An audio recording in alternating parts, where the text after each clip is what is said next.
allow other people to accept that, okay, this guy or this girl is okay. They might be a little strange, they might talk a little stuff that don't make sense sometimes, but by and large, they're able to function. Explain neurosis.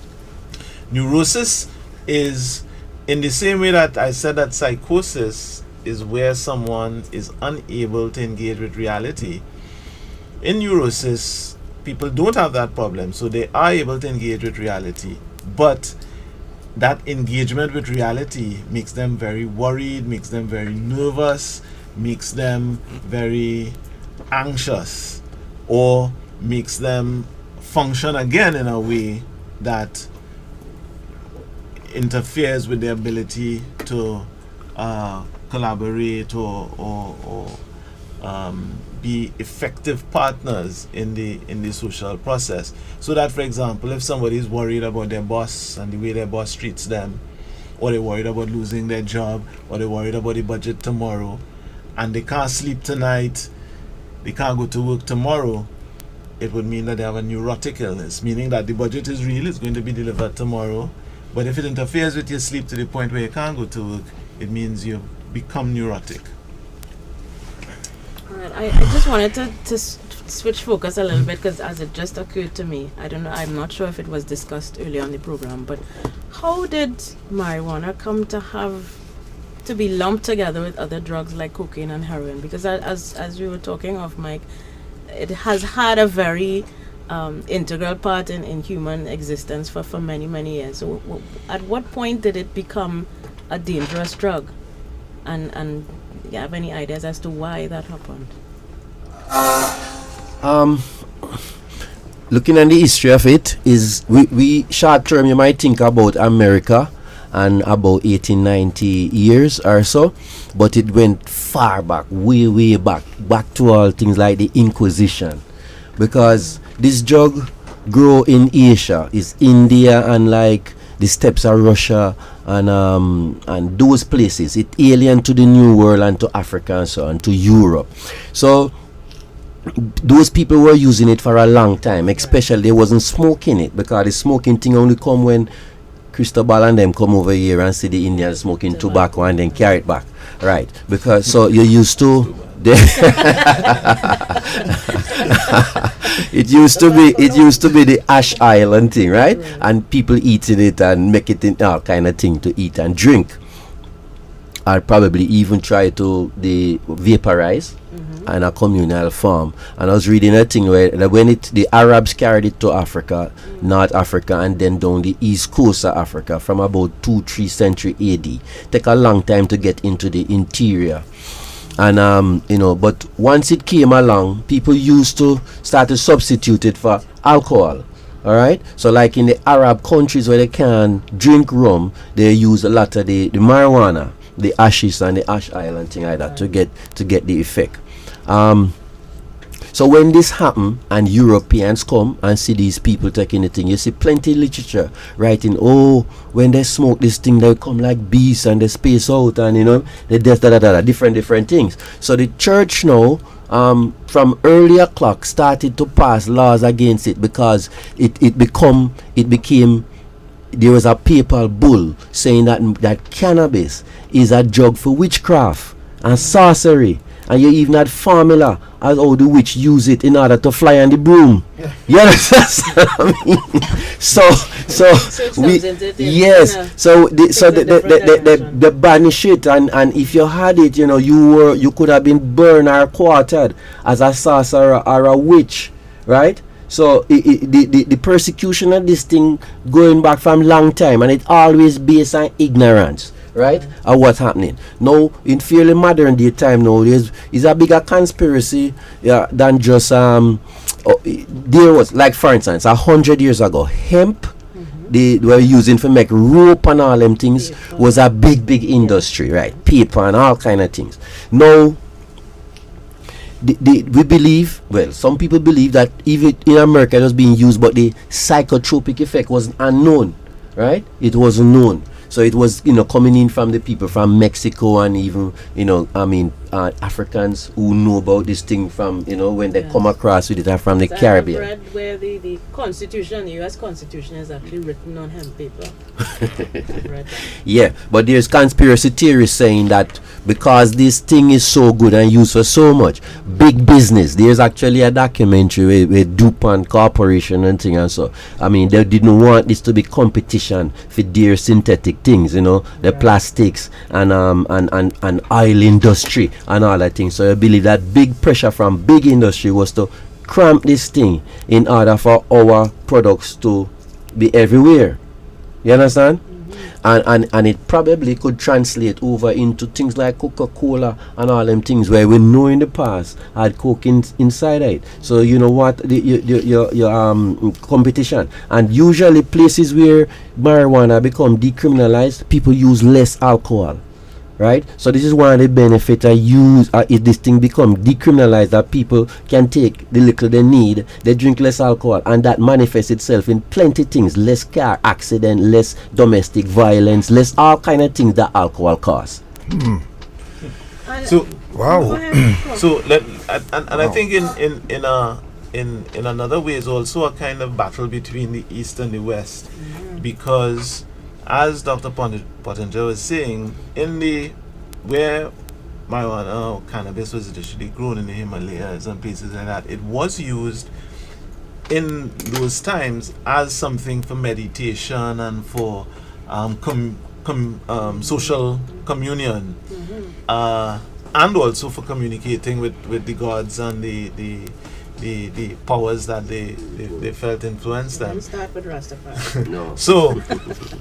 So and if you think of, let's say, a parallel like yoga, which again is an Eastern philosophy and an Eastern practice, and there were people at one time thought that yoga too was a kind of something that was related to communing The with occult, demons and yeah. the occult, but yet now there are studies going back to what Doc was saying, using trials that are showing that yoga helps with high blood pressure and helps with, of course, reducing stress and arthritis and a variety of illnesses. So it's the same kind of thing. But I think what happened is that the state, the Western state, initially, of course, was run by the church, and of course evolved into the various powers that constitute the West now, have always been suspicious of things that have come from the East, and have always sought to control it and to manage it and to use it for their own benefit, their own material benefit. And I think that's part of the history that speaks to why cannabis has been demonized. Just before Dr. Pointer steps in, just a point about cocaine. The people who live in the Andes in Bolivia and Peru, one of the reasons that they use coca is that it helps them live in those high altitudes. But again, that use is regulated because it's used, they chew the leaves, and they've been able to use it without people becoming addicted. But then, when it got translated now into day-to-day Western life, it became a drug of abuse. So I think we have to be careful about separating the drug and its value and its properties with its use and its social context.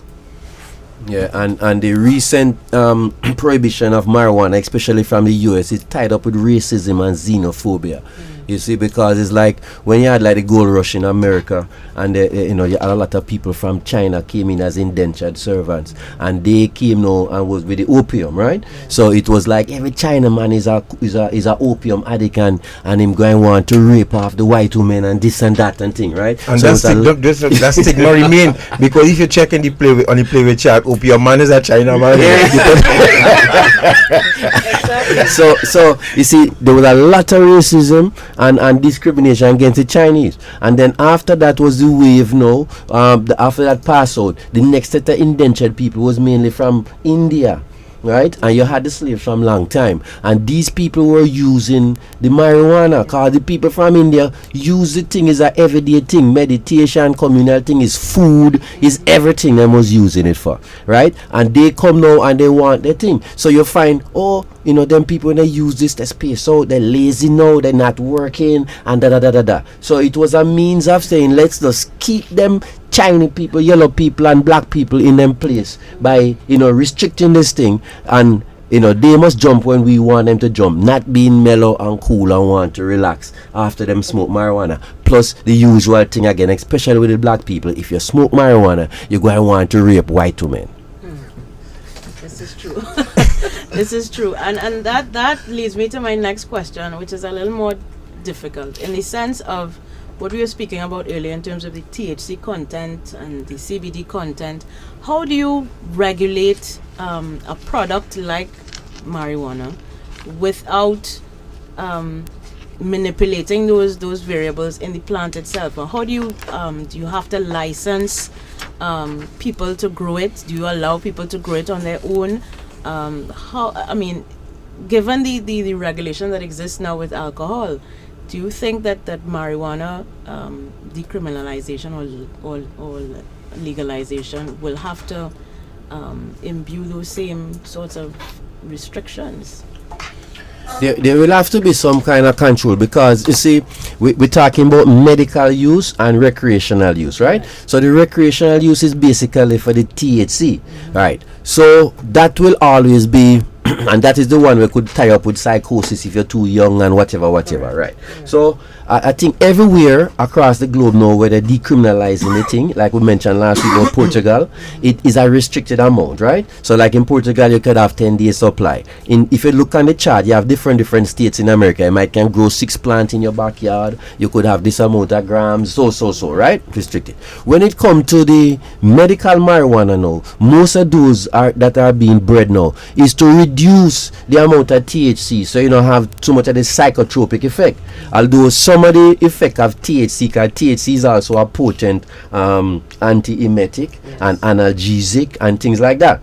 So you want to get rid of all of it, right? So I would think that this is one of the problem we have. When you have a product, a plant will grow so easy as a weed, they grow almost anywhere, right? That, and then it can vary so much, whether even at the flat as opposed to high up in the mountains, the temperature, so much thing vary the particular content of it. It will be difficult. So I would think that it come on to certain big farmers, or does the government have some mega farm and them alone have the ability to grow it. So you take it away from the small man where persist through all the persecution to be giving us all this anecdotal information. But so it might eventually have to come on to, once we identify the different cannabinoids and ascribe certain value to them from in fact they're working out the whole of the thing now, the receptor system, right? So when we talk about cannabinoid receptor, you have what them call CB1 and CB2, and those two fairly well developed now, so they know that they share about 44% of the DNA, right? Not the DNA sequence, the amino acid sequence rather, but there are some other novel cannabinoid receptors that we don't even discover yet, and even things like which enzyme produce it, which enzyme break it down, things like that we don't fully know yet. All right, and you know that, for example, the CB1 receptors is mainly in the central nervous system, the cerebrum, which part you think and so, right? But it can be in the kidney and liver and lungs and all them things. So, and mainly on the axons, the nerves have a kind of brain and a tail. So it mainly on the tail, and where the nerves connect with one another, loaded with the receptors. So we're finding out things now, but it's many different receptors. It's at least 7, they believe, right? So it will be hard, and this will take a long time to work out, and eventually it may come back around to, once we isolate chemically the structure of the different things, you may have to make them synthetically to use it properly for medicine. Right. And I don't know if you've heard about what is happening in Uruguay right now. Yeah. Which has fully legalized it, as far as I know. Well, the lower parliament passed the thing, so there's a process going on. Right. Yeah. Mm-hmm. So they have begun the process to decriminalize and legalize, to have it for sale. And I think there their system will be based on a government regulated system, so the government will provide access. So No, we what I would like to do. You wanted to say something, add something, Professor? Yeah, I just wanted to add that I think we have to appreciate that regulation is not just about the drug, but it's also about the society in which the drug is being used. And I think that we have to, people who become dependent on drugs are not just reacting to the drug, they're reacting to a social circumstance, they're reacting to a set of factors that are influencing their behavior. And I think we tend to ignore those factors by blaming the person and saying, well, you know, the person is the problem, when in fact the person is just expression of a wider social problem. And I think that is something that we have to address, that the social issues that lead people to use drugs excessively have to be addressed as it applies to any drug. yes, especially alcohol, because you know. Well, I thought about that because for example, these days young people are drinking punch and rum. Mm-hmm. Yep. And the question is, how did punch and rum become so popular?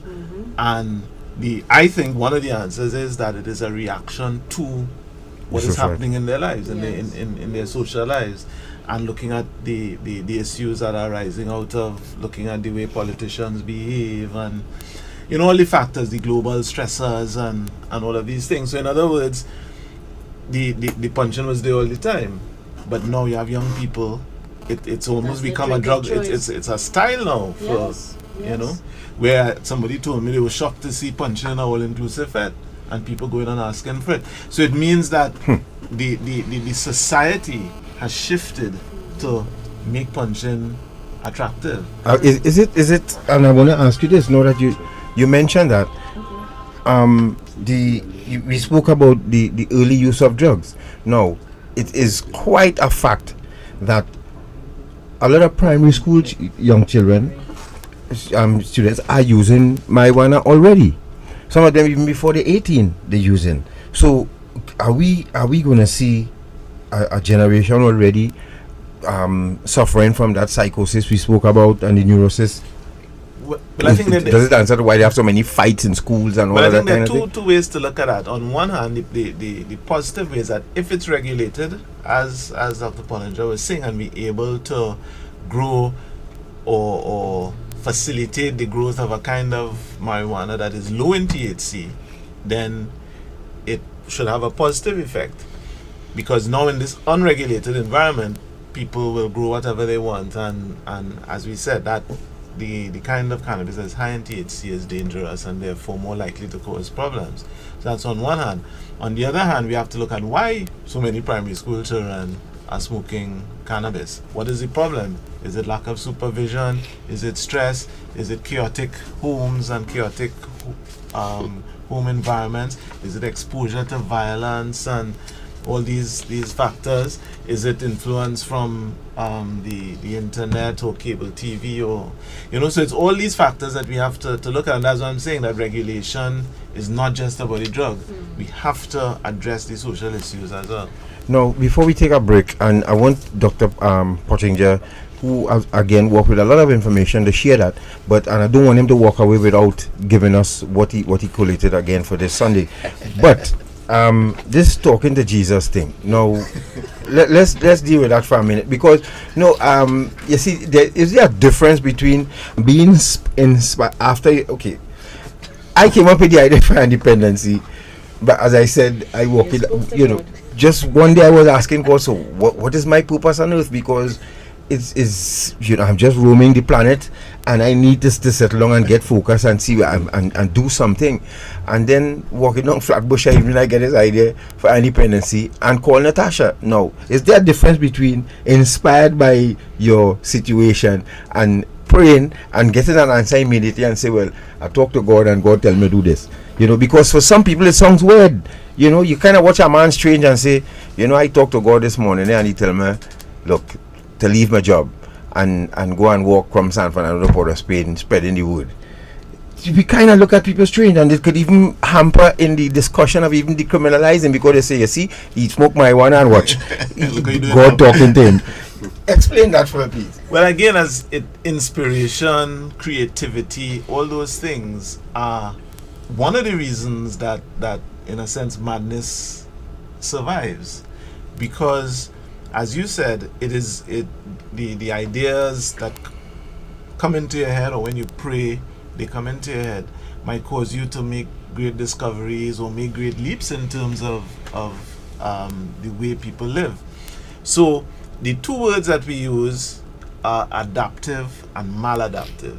So if the inspiration, if the ideas help you to adapt better and help the people around you to adapt better, as has happened with iron dependency, because the idea was planted and it has grown and and spread and developed lots of positive fruit.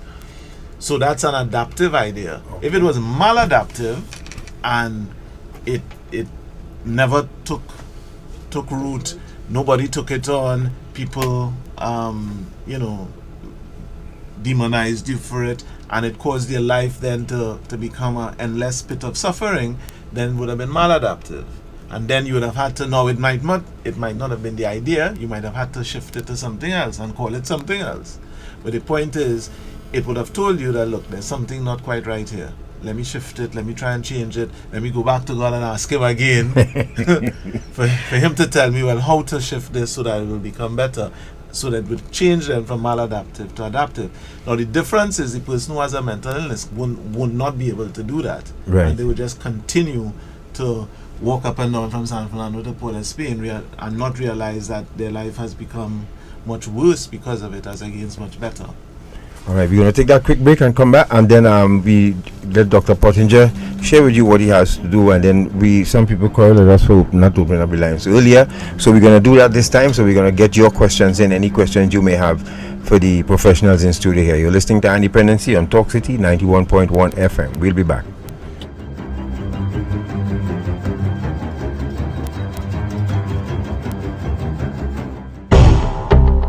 Young women are being bought and sold for sexual exploitation all over.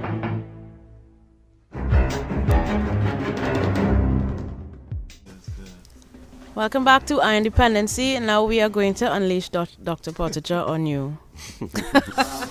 All right, I just thought we should read some things that happen in the US, so that people don't believe we're all crazy people that wanting to decriminalize this thing. I just want to read some things, economic arguments for this, right? In 2005, more than 530 distinguished economists called for the legalization of cannabis in an open letter to then President Bush, the Congress, governors, and state legislators.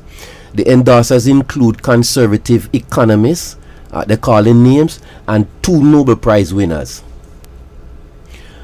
In the letter, they stated, among other things, that we, the undersigned, call for your attention to the attached report, which shows that marijuana legalization, replacing prohibition with a system of taxation and regulation, would save $7.7 billion per year in state and federal expenditures and prohibition enforcement, and produce tax revenues of at least $2.4 billion annually. If marijuana were taxed like most consumer goods, if however marijuana were taxed similar to alcohol and tobacco, it might generate as much as $6.2 billion annually. Alright, so that was a serious report by major economists to the then president. Alright, let's go back a little bit. In 1998, there was a report, all the guys' names and things there, and this came out of California, that California saved almost $1 billion in the 12-year period since 1976 to 1988. They kind of decriminalized in 1976 in California, and resulted there's a report in 1976 that decriminalized it, and in that 12 years they saved over $1 billion in not trying to criminalize people and that kind of thing. All right, in 2003, the Office of the National Drug Control Policy, they also came out and showed that which stated without separating analyzing cannabis related costs, they're talking about all drugs, right, but not just cannabis alone. The United States was spending 12.2 billion on law enforcement and court costs and 16.9 billion in correction costs, totaling 29 billion annually, which is say if you decriminalize it, that is 29 billion you can save to use for something else. Treat the people them instead of sending them to jail. In 2004, there's something called the Scott Bates and the Memorial Economics Society, which did something to, and they were looking at Alaska, right? And they say that the decriminalization in Alaska and with the tax revenues generated would come to about 10 to 20 million dollars per year. All right, that is what it generate, and then you'd save about 25 to 30 million per year in not sending people to jail and all that kind of thing. So the saving to Alaska would be about 35 to 50 billion dollars per year, and it just go on and on. You have a report in 206, another one in 206, going on, and so this is a real thing whereby, and in all the countries and the states where they decriminalize the thing, there was no increased uptake, especially amongst young people.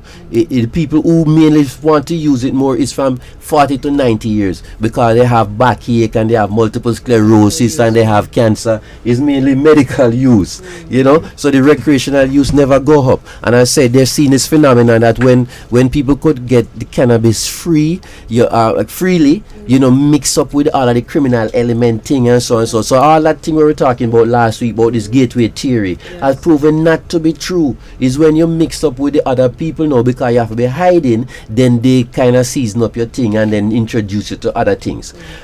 In Holland it hasn't happened, in Portugal it hasn't happened, and in the States in America that they free up the thing, it did not happen. So the fear that we have is an irrational fear that everybody going to turn junkie and everybody going to get psychotic. We have been spending a lot of time talking about psychosis, and it's a very small proportion of people will get that, and it's like people who genetically predisposed. And if they use it young. So I am excited in what I've been reading here. It's too much thing to come and talk because some of it you can't break it down to simple language that John Public will understand what I'm saying. But there's a lot of research, and especially in the cancer, there's plenty work being done, especially out of Israel. I'm not talking about you can oversell the thing, like the guy last week mentioned that man curing stage 4 thing, right? So I went and read about this guy, and some of the things definitely just too dramatic. He was giving this story that he was treating this man who had melanoma, and this man had melanoma on his cheek, and it was cut away 5 times to the point where this man had a big ulcer, a hole on his face that he could push a finger in. And when he convinced the man, 3 weeks after him started to treat him with the cannabis oil, it was totally disappear. I can't believe that. You see, it's too fantastic. And when you want to oversell the thing, it become people like me will start running from it because we don't want the mumbo jumbo. You see, because I have a scratch on my hand. You seen it there? That is over 3 weeks. The back of my hand, I was working in my backyard, right? And it not disappear yet. And he was saying that this thing would have scar tissue from so much surgery, inflammation, plus the cancer disappear in 3 weeks. Right, so we don't want to get into the lunatic fringe. All right, so people need to understand we're not here coming and say that everybody should be lighting up and smoking weed, because as we say, well, and this smoking have problems, right? You get carbon monoxide, you get carcinogens in it, and it can directly irritate your lungs and cause a problem, right? We're not saying that, but we're saying that the plant cannabis have so many good things in it that we really need to start looking at it, so that when the windfall come, which will come, that we can get a piece of the pie. No, so there is no escaping this, gentlemen. Pretty soon, and I said sooner or later, we will have to get in line. Or is it a case of let them try it first before we even start talking about it? Well, you see, the politicians are afraid, because I know 10 years ago in Jamaica there was a commission that actually looked at this thing and wanted to recommend that we really decriminalize the thing. And one of the representatives of USA, I don't think it's ambassador, there was a different name, something I saw, a general, actually said straight to the government that you cannot do this, because if you go ahead and do this, you're going to contravene plenty contractual arrangements where you have with us, things where you sign on to, certain conventions, and so. And you know what? Basically, the threat was there. We're going to pull funding, IMF and whatever. So they decided to just back off. Okay. Well, then before we go, then let's explain to the public what are the pros and cons, what are the benefits and what are the fallouts.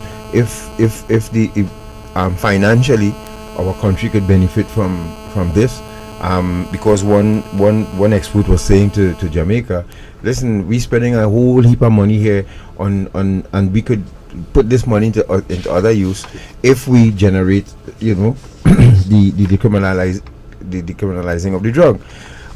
But before we open up the lines, I want you all to touch on one thing: the addiction to prescription drugs. Now, will we see a fight from the patients themselves and the pharmaceuticals who have people actually addicted, because there are people who are addicted to prescription drugs, whether we want to